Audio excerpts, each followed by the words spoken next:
welcome back. Welcome if you are new. My name is Lily Marie and we read the Bible here. If you would like to follow along, I would be blessed to have you. And we're going to get straight into our reading today in 2 Chronicles chapter 13, Abijah, king of Judah. And the Bible reads, In the 18th year of the reign of Jeroboam, Abijah became king of Judah, and he reigned in Jerusalem 3 years. His mother's name was Maacah, daughter of Uriel of Gibeah. There was war between Abijah and Jeroboam. Abijah went into battle with an army of 400,000 able fighting men, and Jeroboam drew up a battle line against him with 800,000 able troops. Abijah stood on Mount Zemaraim in the hill country of Ephraim, and said, Jeroboam and all Israel, listen to me. Do you know that the Lord, the God of Israel, has given the kingship of Israel to David and his descendants forever by a covenant of salt? Yet Jeroboam, son of Nebat, an official of Solomon, son of David, rebelled against his master. Some worthless scoundrels gathered around him and opposed Jeroboam, son of Solomon, when he was young and indecisive and not strong enough to resist them. And now you plan to resist the kingdom of the Lord, which is in the hands of David's descendants? You are indeed a vast army and have with you the golden calves that Jeroboam made to be your gods. But didn't you drive out the priests of the Lord, the son of Aaron, and the Levites, and make priests of your own, as the peoples of the other lands do? Whoever came to consecrate himself with a young bull and 7 rams may become a priests of what are not gods. As for us, the Lord is our God, and we have not forsaken him. The priests who serve the Lord are sons of Aaron, and the Levites assist them. Every morning and evening they present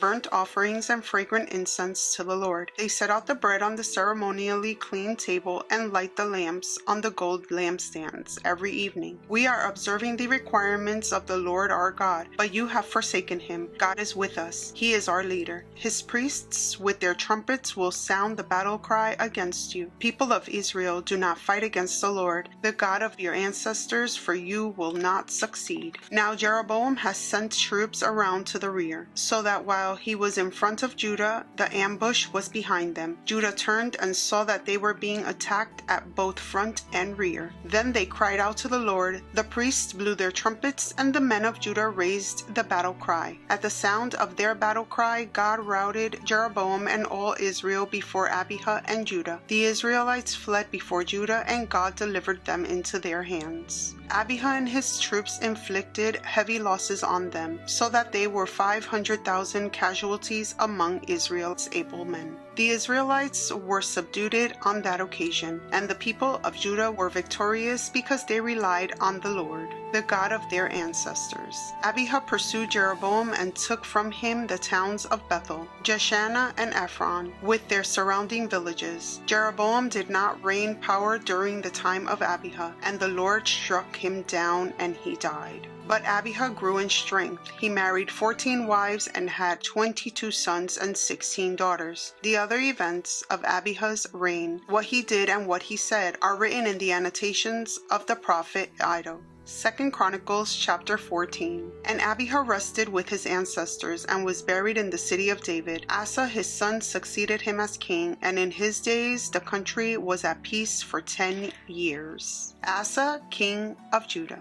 Asa did what was good and right in the eyes of the Lord his God. He removed the foreign altars and the high places, smashed the sacred stones, and cut down the Asherah poles. He commanded Judah to seek the Lord, the God of their ancestors, and to obey his laws and commands. He removed the high places and incense altars in every town in Judah, and the kingdom was at peace under him. He built up the fortified cities of Judah, since the land was at peace. No one was at war with him during those years, for the Lord gave him rest. Let us build up these towns, he said to Judah, and put walls around them with towers, gates, and bars. The land is still ours because we have sought the Lord our God. We sought him, and he has given us rest on every side. So they built and prospered. Asa had an army of 300,000 men from Judah, equipped with large shields and with spears, and with 280,000 from Benjamin, armed with small shields and with bows. All these these were brave fighting men. Zerah the Cushite marched out against them with an army of thousands upon thousands and 300 chariots, and came as far as Marisha. Asa went out to meet him, and they took up battle positions in the valley of Zephathah near Marisha. Then Asa called to the Lord his God and said, Lord, there is no one like you to help the powerless against the mighty. Help us, Lord our God, for we rely on you, and in your name we have come against this vast army. Lord, you are our God. Do not let mere mortals prevail against you. The Lord struck down the Cushites before Asa and Judah. The Cushites fled, and Asa and his army pursued them as far as Gerar. Such a great number of Cushites fell that they could not recover. They were crushed before the Lord and his forces. The men of Judah carried off a large amount of plunder. They destroyed all the villages around Gerar, for the terror of the Lord had fallen on them.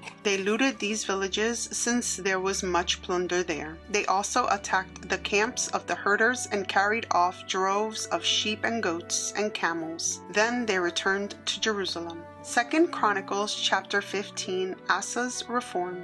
The Spirit of God came on Azariah, son of Obed. He went out to meet Asa and said to him, Listen to me, Asa and all Judah and Benjamin. The Lord is with you when you are with him. If you seek him, he will be found by you. But if you forsake him, he will forsake you. For a long time Israel was without the true God, without a priest to teach and without the law. But in their distress they turned to the Lord, the God of Israel, and sought him, and he was found by them. In those days it was not safe to travel about, for all the inhabitants of the land were in great turmoil. One nation was being crushed by another, and one city by another, because God was troubling them with every kind of distress. But as for you, be strong and do not give up, for your walk will be rewarded. When Asa heard these words and the prophecy of Azariah, son of Obed the prophet, he took courage. He removed the detestable idols from the whole land of Judah and Benjamin, and from the towns he had captured in the hills of Ephraim. He repaired the altar of the Lord that was in front of the portico of the Lord's temple. Then he assembled all Judah and Benjamin, and the people from Ephraim, Manasseh and Simeon, who had settled among them, for large numbers had come over to him from Israel, when they saw that the Lord his God was with him. They assembled at Jerusalem in the 3rd month of the 15th year of Asa's reign. At that time they sacrificed to the Lord 700 head of cattle and 7,000 sheep and goats from the plunder they had brought back.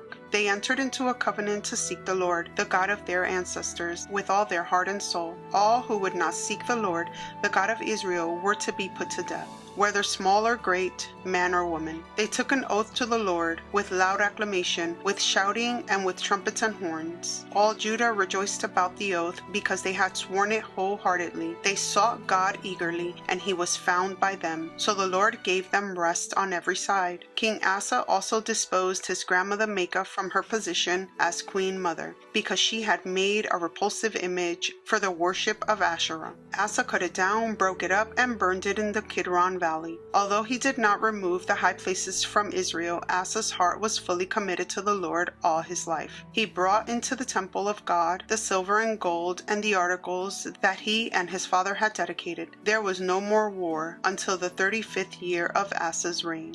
2 Chronicles chapter 16, Asa's last years. In the 38th year of Asa's reign, Baasha king of Israel went up against Judah and fortified Ramah to prevent anyone from leaving or entering the territory of Asa king of Judah. Asa then took the silver and gold out of the treasuries of the Lord's temple and his own palace and sent it to Ben-Hadad king of Aram, who was ruling in Damascus. Let there be a treaty between me and you, he said, as there was between my father and your father. See, I am sending you silver and gold. Now break your treaty with Baasha king of Israel, so he will withdraw from me. Ben-Hadad agreed with King Asa and sent the commanders of his forces against the towns of Israel. They conquered Ehon, Dan, Abel-Maim, and all the store cities of Naphtali. When Baasha heard this, he stopped building Ramah and abandoned his work. Then King Asa brought all the men of Judah, and they carried away from Ramah the stones and timber Baasha had been using. With them he built up Geba and Mizpah. At the time Hanani the seer came to Asa king of Judah and said to him, "Because you relied on the king of Aram and not on the Lord your God, the army of the king of Aram has escaped from your hand. Were not the Cushites and Libyans a mighty army with great numbers of chariots and horsemen? Yet when you relied on the Lord, he delivered them into your hand. For the eyes of the Lord range throughout the earth to strengthen those whose heart are fully committed to him. You have done a foolish thing, and from now on you will be at war." Asa was angry with the seer because of this. He was so enraged that he put him in prison. At the same time, Asa brutally oppressed some of the people. The events of Asa's reign, from beginning to end, are written in the book of the kings of Judah and Israel. In the 39th year of his reign, Asa was afflicted with a disease in his feet.